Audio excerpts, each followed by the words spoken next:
Dasal naman ang hiling ng mga kaalyadong senador ni dating Pangulong Rodrigo Duterte.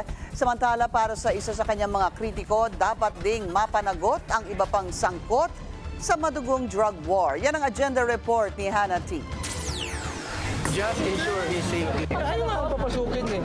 Ito ang hiling ni Senator Bongo sa gobyerno matapos maaresto si dating Pangulong Rodrigo Duterte.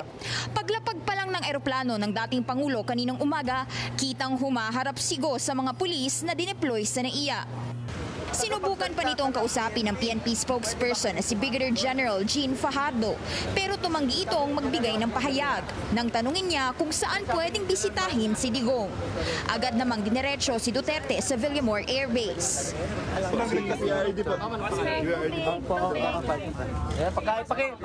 Pakibigay kay Kitty at saka kay PRD. Nagpadala pa ng pizza ang senador para sa pamilya Duterte.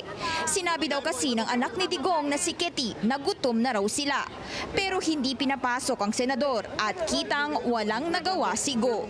Sir, pasensya na kayo. Ini-implement lang namin kung ano na ang instruction, sir. Bago pa man ito, nakausap na ni Go sa telepono ang dating Pangulo. Sana lang ni Dire, sige na ang lanin niya. Yan, kalma lang ako, nagkakuha lang sa mga tao, kalma lang. Ampo lang, ampo lang. Mahal ka ng Pilipino, mahal ka natin.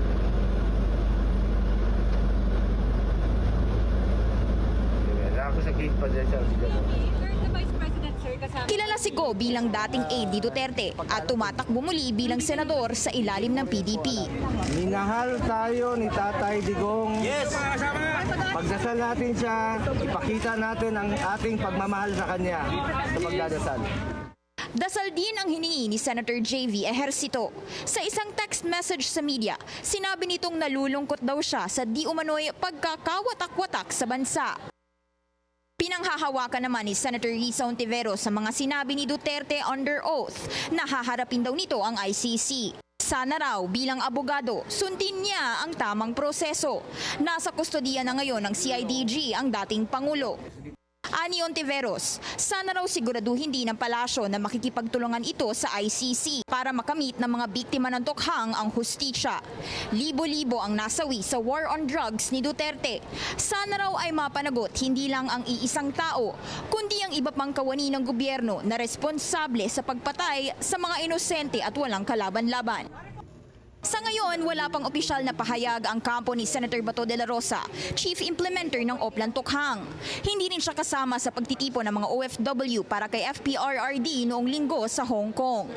Matapang namang nagpahayag ng saloobin sa Facebook ang anak ni Digong na si Davao City Mayor Baste Duterte sa gitna ng pagkakaaresto ng kanyang ama. Clowns behaving like clowns daw ang galaw ng administrasyon. Anya, isang political maneuver lang ito ng Marcos administration para iligaw ang publiko sa issue ng national budget. Para sa agenda, Hannah T, Bilyonaryo News Channel.